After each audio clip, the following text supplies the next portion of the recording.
Hello and thanks for joining us on NTA International News at this time. I am Dennis Adigunle. First, the headlines. President Buhari extends good wishes to presidents of People's Republic of China at country's trying moment.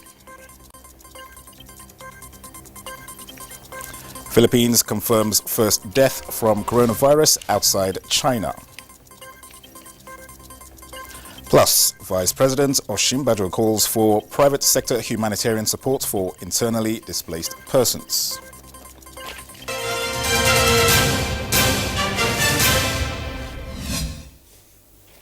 And now the news in detail. President Muhammadu Buhari extends his good wishes to President Xi Jinping and citizens of the People's Republic of China during this trying time. A statement signed by the Senior Special Assistant to the President on Media and Publicity, Garba Shehu, says the President says the China's efforts to contain the spread of the coronavirus have been exemplary, as well as the country's collaboration with international agencies and other countries on the matter. President Buhari notes that China has been exceptionally supportive of Nigeria and Africa, and even more so in recent years. Therefore, it is important to let China know that Nigeria and her citizens are also standing by them during this outbreak, and is optimistic that with all the efforts being put in, it is only a matter of time before this nightmare passes. He used the opportunity to thank Nigerians for their hospitality towards Chinese nationals in Nigeria and for not letting the coronavirus outbreak create any disturbance or disrupt the peaceful coexistence between Nigerians and the Chinese. He also prays that God will comfort the Chinese and others who lost family members and loved ones to the disease. In the meantime, a man has died of the coronavirus in the Philippines, the first confirmed fatality outside China. The patient was a 44-year-old Chinese man from Wuhan in Hubei province, where the virus was first detected. The World Health Organization, WHO, says he appeared to have been infected before arriving in the Philippines. More than 300 people have so far died in the outbreak, the vast majority from Hubei, while more than 14,000 people have been infected. The United States, Australia, and an increasing number of other countries have barred the arrival of foreigners from China and are requiring their own citizens to be quarantined. The number of coronavirus cases worldwide has overtaken that of the similar SARS epidemic, which spread to more than 24 countries in 2003. Now, the mere mention of Lassa fever sends shivers down the spine of many, especially now that the rate of fatality is unassuming. Asabe Tanimu Williams in this report examines the sanitary condition of various markets in the nation's capital to ascertain the consciousness of market managers and operators of their central role in curtailing or aggravating the situation.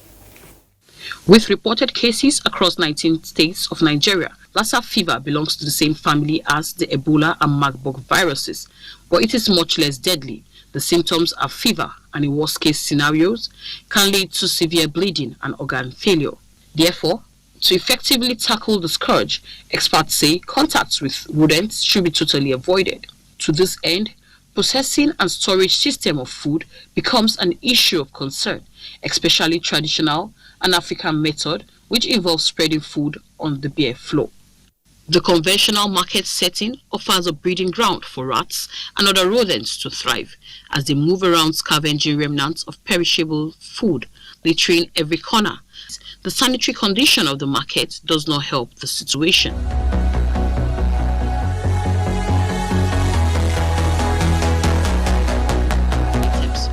A visit to the popular Wuse market and other markets in the FCT is an eye-opener. When we're closing for the day, the things that needs to be covered, we double the sack. And by God's grace, since then we have been careful, putting some rat poison in our shop. As we opened the carton this afternoon, we discovered that rats have opened this tomato paste, that have opened it. So we don't have option that to throw it away. You can see it the way rats eat it. We have one particular place over there.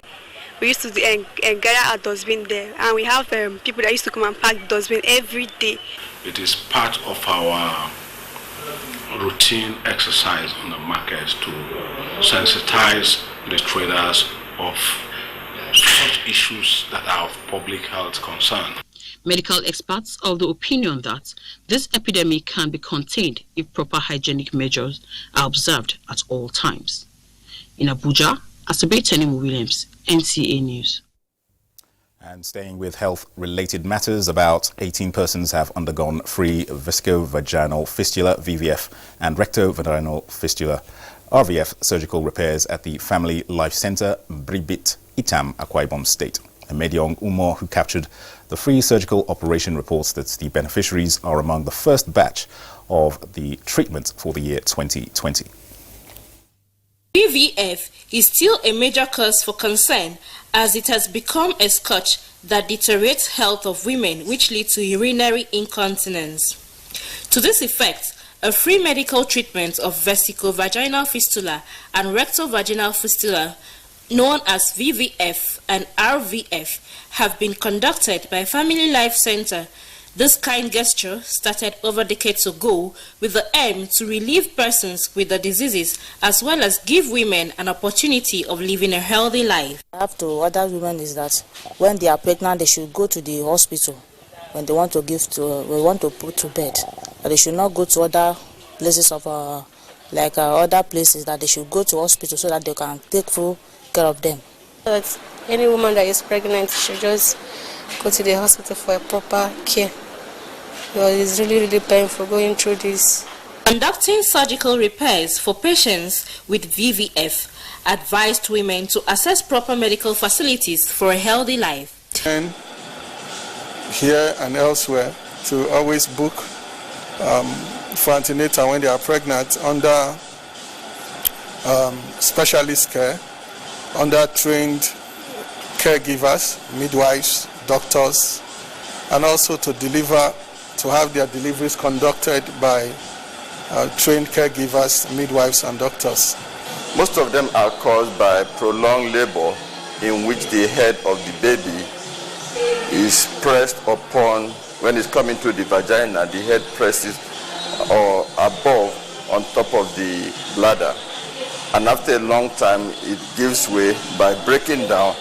And when the baby is delivered, there is a wound that should not be there from the bladder. Others appeal to the government and stakeholders to subsidize medical bills to enable low-income earners access proper medical facilities. Health is deteriorating, women, especially on the side of women and girls anyway. That's why economic situation is poor. Nutrition, every other thing. You see, when somebody cannot feed well, you can imagine what will happen. Not to talk of a woman that is pregnant and not taking proper care of. Women should go to the hospital to deliver.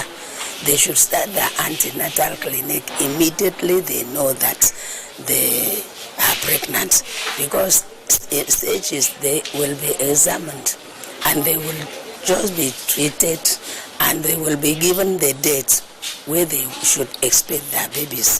In Uyo, Emedi Omo, NTA News.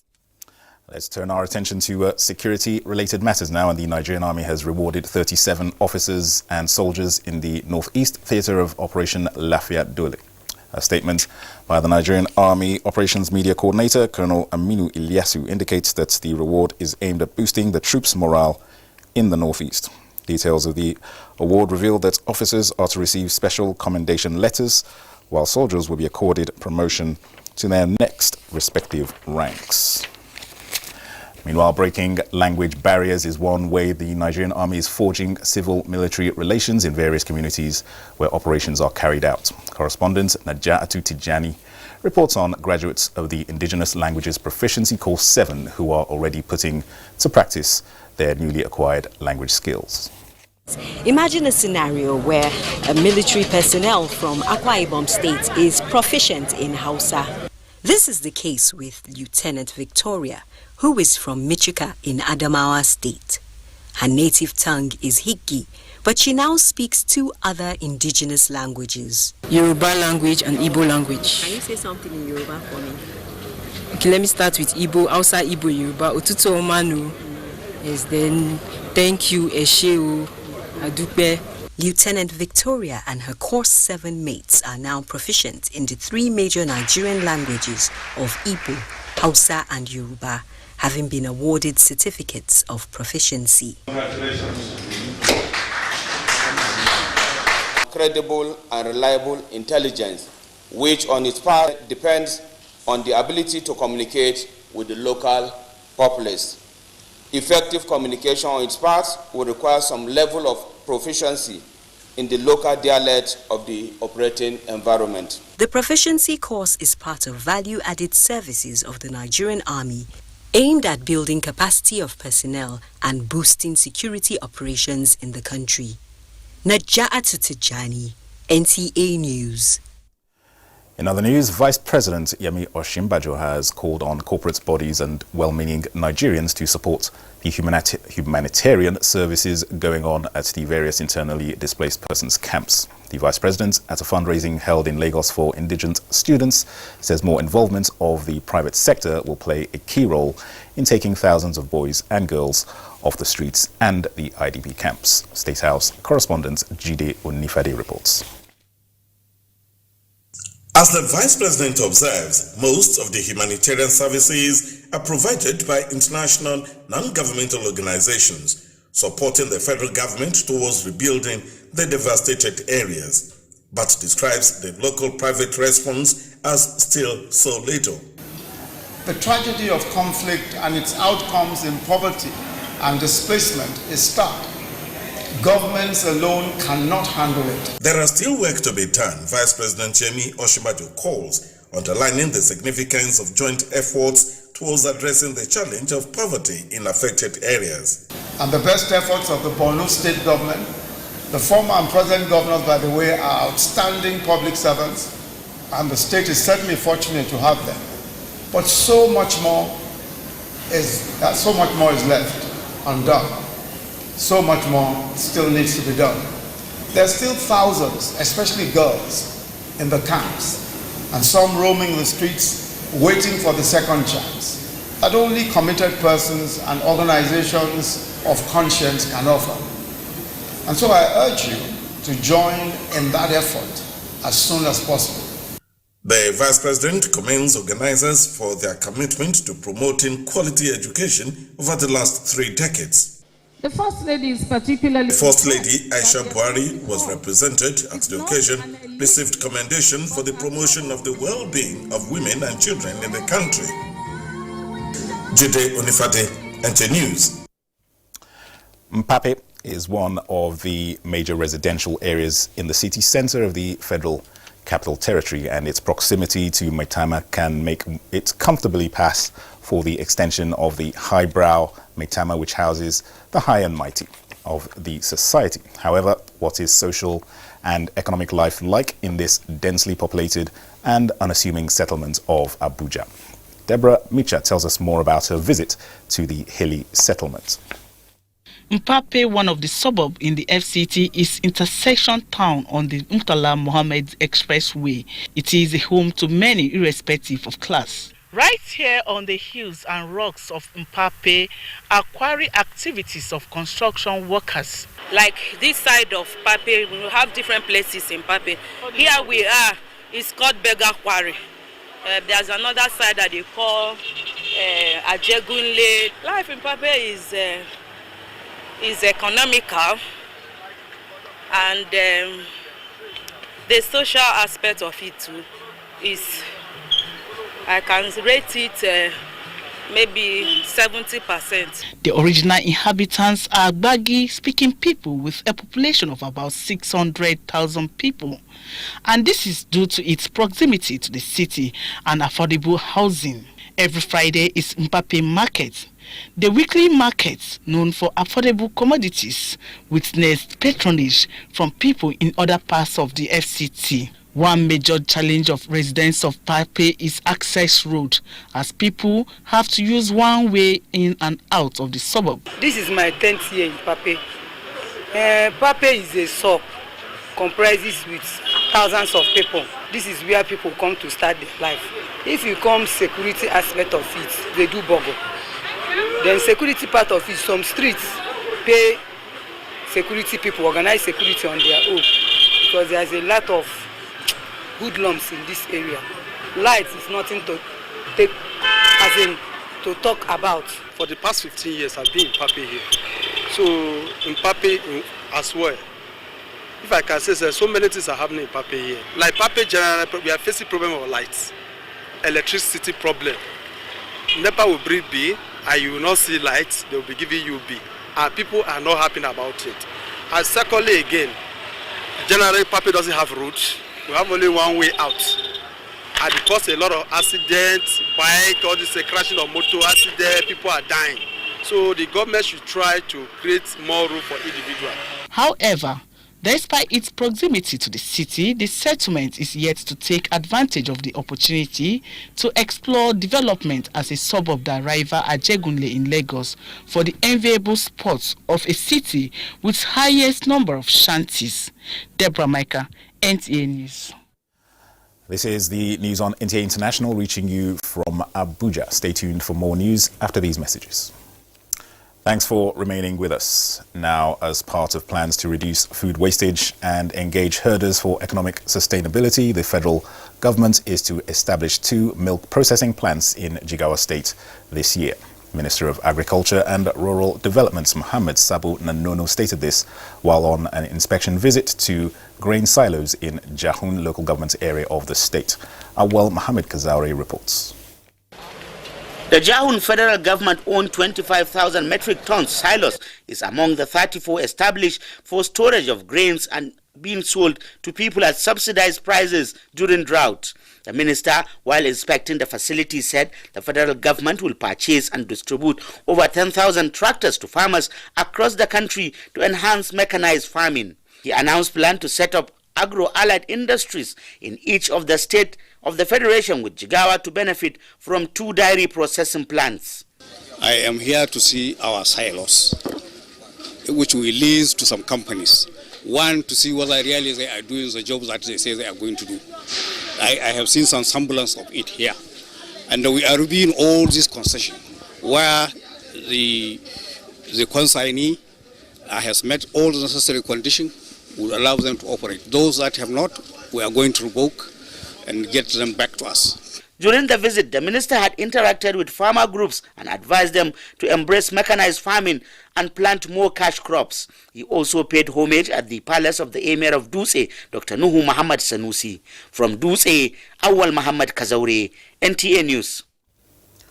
President Muhammadu Buhari condoles with the government and people of Anambra State over the death of former vice chairman of the National Democratic Coalition and prolific writer Dr. Arthur Agbuncha Nwankwo, noting that the labor and sacrifices of the nationalist will always be remembered. The president, in a statement signed by his special advisor on media and publicity, Femi Adesina, commiserates with family, friends, professional and political associates of Dr. Nwankwo, urging them to find solace in the contributions of the writer to national and global development by consistently pursuing and projecting values of peace, unity and love. President Buhari affirms that the late writer's bridge-building efforts, like supporting the famous handshake across the Niger and carefully picking the themes of his many publications to reflect national unity while advocating for a collective vision, had served the purpose. The president believes Dr. Nwankwo's investments in humanity will endure, while praying that the Almighty God will receive the soul of the departed statesman and comfort his family. The African Union Commission is appealing for calm and peace as Malawians await a court's decision on the presidential election dispute on Monday, 3rd of February 2020. Chairperson of the African Union Commission, Musa Faki Mahamat, while congratulating the people of Malawi for their largely peaceful conduct during the court's proceedings, urges all stakeholders, including political parties and their supporters, to uphold the rule of law before, during and following the court's verdict. The chairperson expresses the commitment of the African Union to working closely with the Southern African Development Community and the leaders of the region, as well as support their efforts in this regard. All right, up next now is the World in 6 Days, and Joyce Ometu is our guide.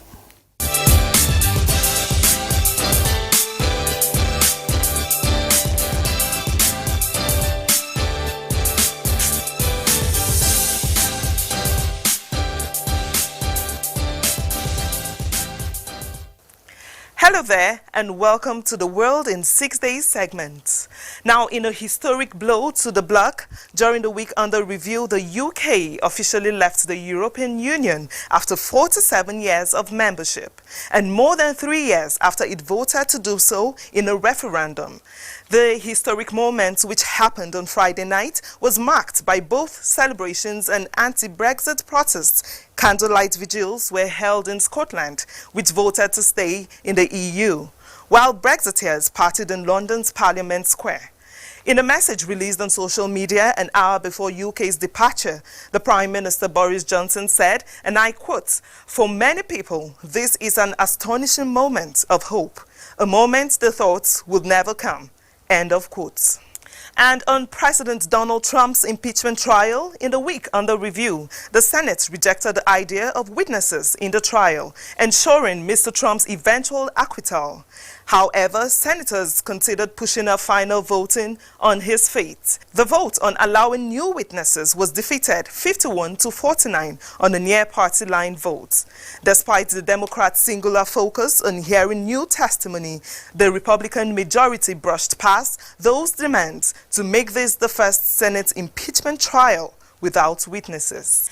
And in other news, the World Health Organization during the week declared the coronavirus outbreak in China as a global emergency of international concern. This came after the number of cases spiked tenfold in a week. The National New Year holiday in China was also extended to contain the spread. China has reported more than 14,380 cases, including about 304 deaths, while 18 other countries had reported cases. Wuhan, the epicenter of the virus, is still in lockdown, and several other cities have imposed travel bans. There were 5 suspected coronavirus cases in Africa, 1 in Kenya, and 4 others in Ethiopia's capital, Addis Ababa. These suspected victims were put in isolation and were all tested negative to the deadly virus. Meanwhile, the Gambia banned a movement opposed to President Adama Barrow's decision to renege on a promise to call elections this year. Thousands of Gambians under the banner of the movement called the 3 Years Jotna during the week held protests against the president's continued stay in power. The government banned the movement and described it as subversive, violent, and illegal. And the United Nations top human rights official, Michelle Bachelet, called on the government of the Democratic Republic of Congo to take action to curb human rights violations by the country's army.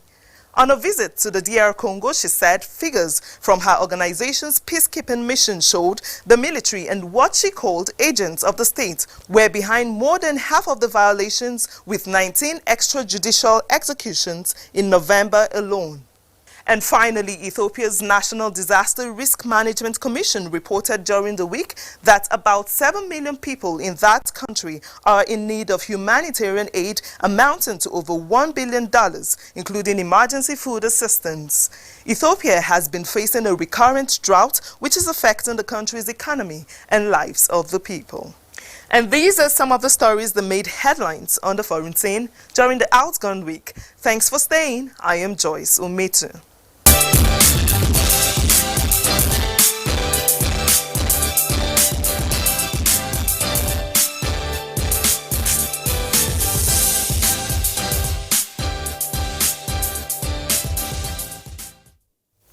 Thank you, Joyce, for that World in 6 Days package. And just before we go, a quick check on Sunday's weather prospect for Nigeria and some cities of the world.